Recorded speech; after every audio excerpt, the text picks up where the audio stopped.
the environment, society, and the economy. And those are really the key things. And to me, I take those three components and I really even expand it. I like to also think of it in terms of even a fourth component is spirituality. Sustainability means, I think of making as little footprint as possible on the earth. It's kind of like what we're doing here at Holton, but it's practicing using wisely the resources that we have, whether it's the air, the water, the energy, using seeds to plant things that we can eat and purchase and sell locally, working with people in other areas like a sustainable vegetable farmer that we work with.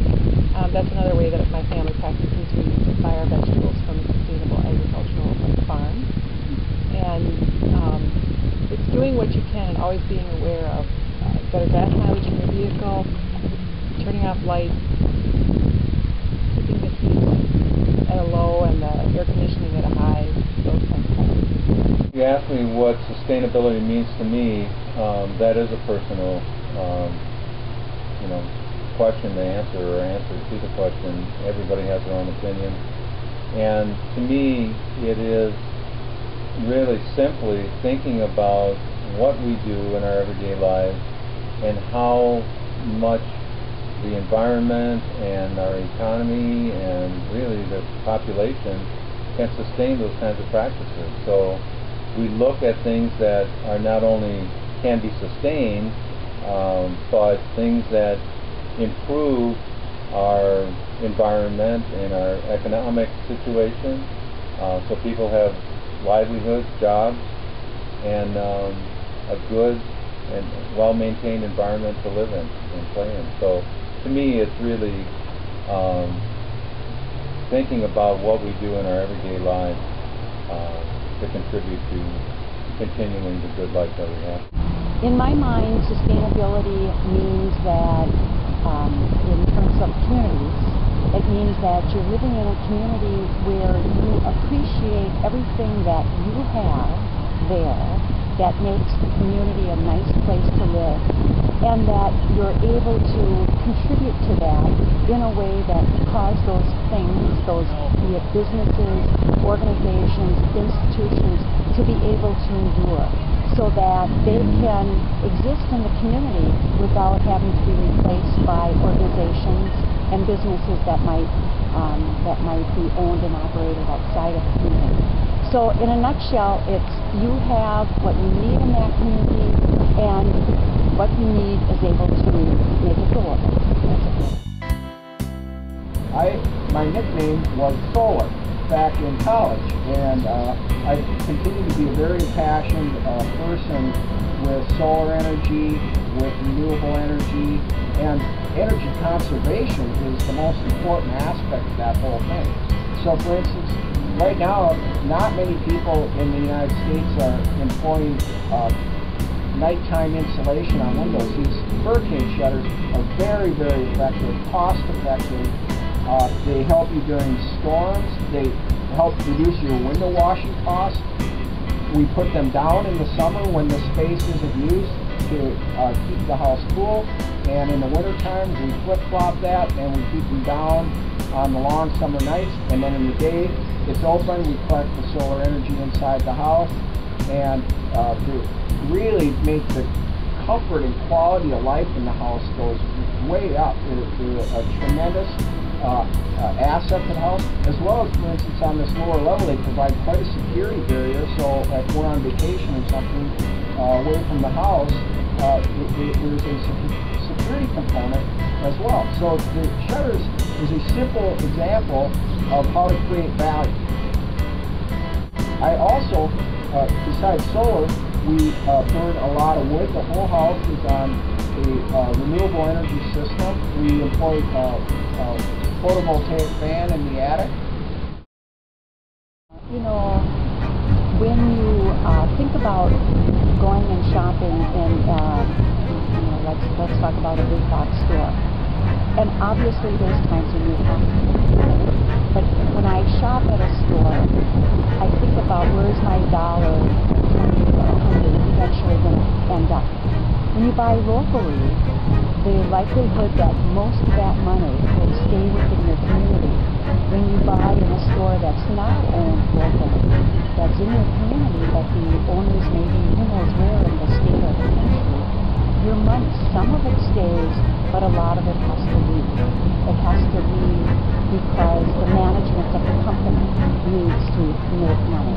It has to leave to support public relations, marketing, all the things that large companies need to, in fact, stay in business. So every dollar that you're spending, a part of that leaves your community. With a buy local campaign, you want more and more of that money to stay within the community. That's a very good example. It simply takes financial resources to run big organizations. And if you've got businesses, if you've got stores in many, many communities throughout a state or throughout the country, obviously each one of those has to give back something to the corporate headquarters so they can stay in business. As I said, that's not necessarily a bad thing at all. We can identify businesses within our community, stores where, they might not be Hudson owned, but they're going to be owned within the state of Wisconsin or within our region. That's a good thing. They employ lots of people. They're able to keep the financial energy alive. But you also have to think about those small business owners who don't have the resources of 10, 15, 50 different stores to draw upon to get their financial energy. They rely on the buyers within the community. Okay, so here we are in downtown Hudson, and Main Street is filled with small local businesses. These are the kind of establishments that I was talking about that we need to be supporting as members of the community. Restaurants are a great example. It doesn't mean that you're never going to go visit a franchise restaurant, but right here within a block, you've got San Pedro's, locally owned, Barker's, locally owned, Pure 500, Rick's Pizza, Agave. These are all great restaurants with great places to eat, and they really provide a lot of character to Hudson. We need to support them if we want to keep them here.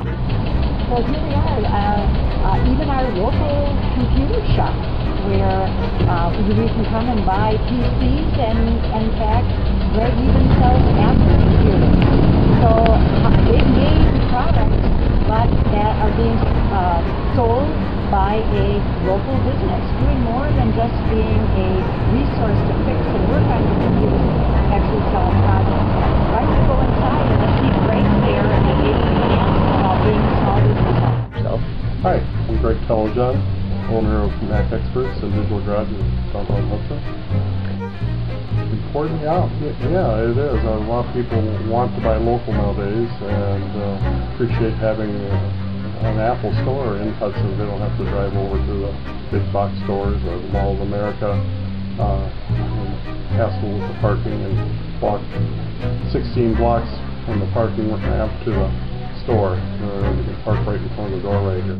Well, I mean, for customers, it's very important to have local support, so they don't, again, have to hassle with the crowds and so forth. We've been here for 12 years. We're the same people, essentially, for 12 years. We get to know our customers and sometimes know their whole family. So. It's more important because the dollars stay here in town, and turn over the economy in town as opposed to dollars going to some other corporation out of state or out of country. Okay, so here we are at the local candy shop. One of the nice things about small towns like Hudson is that you can park your car and then you can walk, or you can just ride your bike and easily access the businesses that you want to go visit. It's a lot, in my opinion, it's a lot better than having to park in one huge parking lot and go to a store, get in your car, go to a different mall or what have you. So that's one of the other beauties about shopping locally. It only took us about 5 minutes to get from the restaurants to the computer store and up here to the chocolate shop.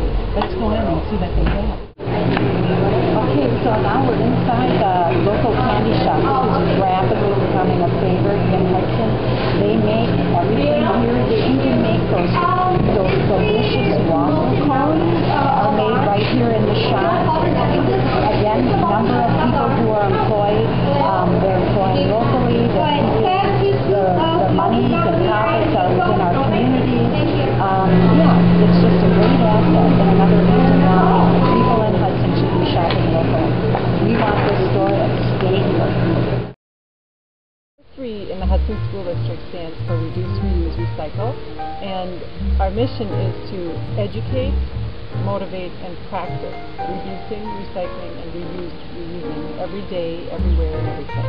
We started it in February 2008. That's when I started it.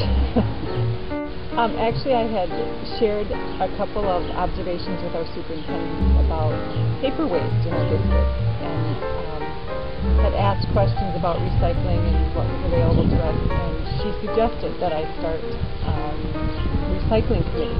So it started out as a recycling committee, and it was the student rep at the high school level that suggested that it be expanded to reduce, reuse, recycle.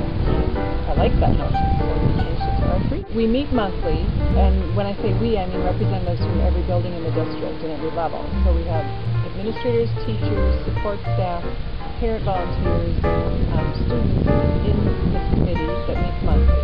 During those monthly meetings, we reflect on the goals that we set for that year. We have a long-range plan, a 5-year plan that we keep updating every year.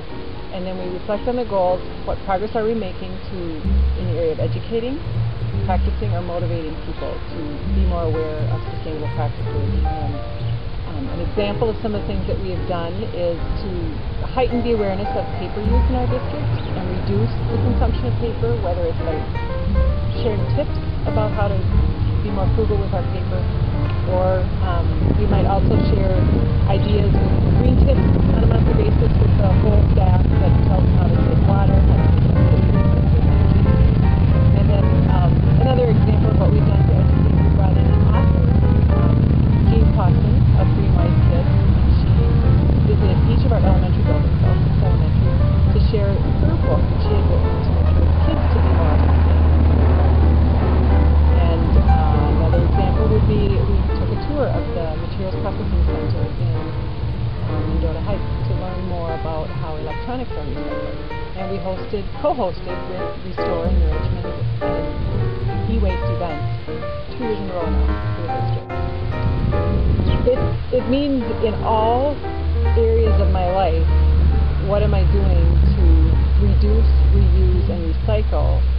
And as an R3 member, what am I doing to educate and motivate and practice with others to reduce, reuse, and recycle? I believe that the St. Croix River is the defining resource of the community of Hudson. It really is one aspect that gives the community charm. It's a tremendous resource in terms of individuals coming to our community and boating on the river or just walking out along the pathways to enjoy the scenery, watching the wildlife. That has value.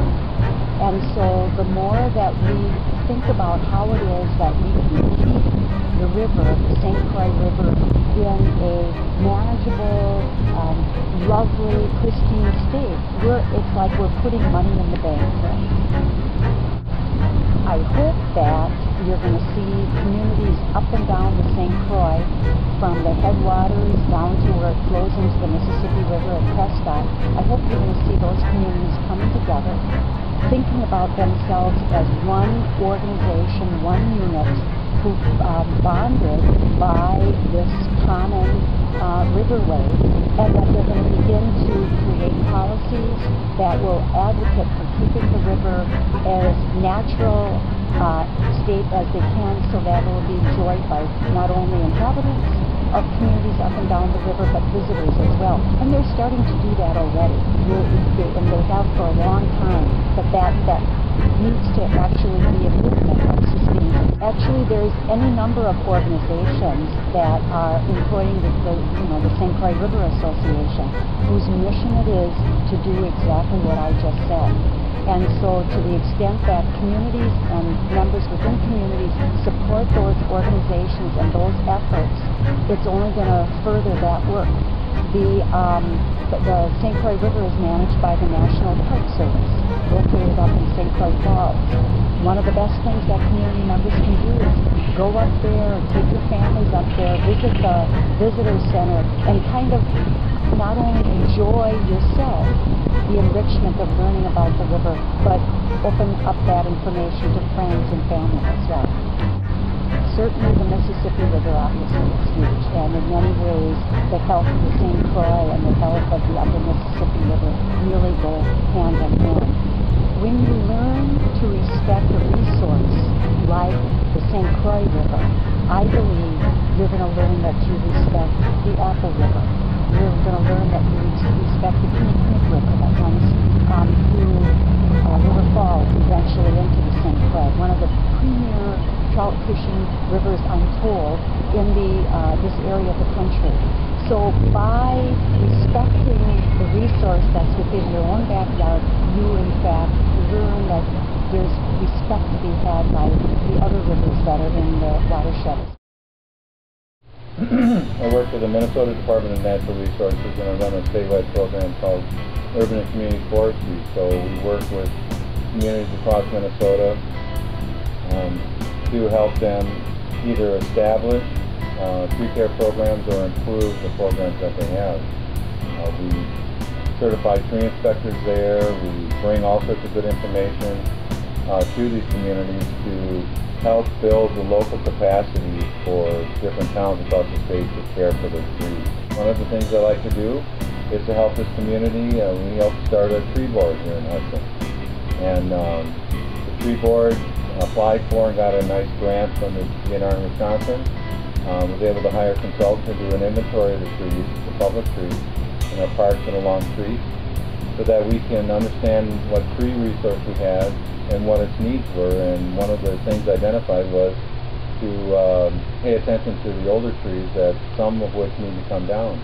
So in my private citizen life here in Hudson, I try and encourage the community to follow some of the practices that I do in my work life.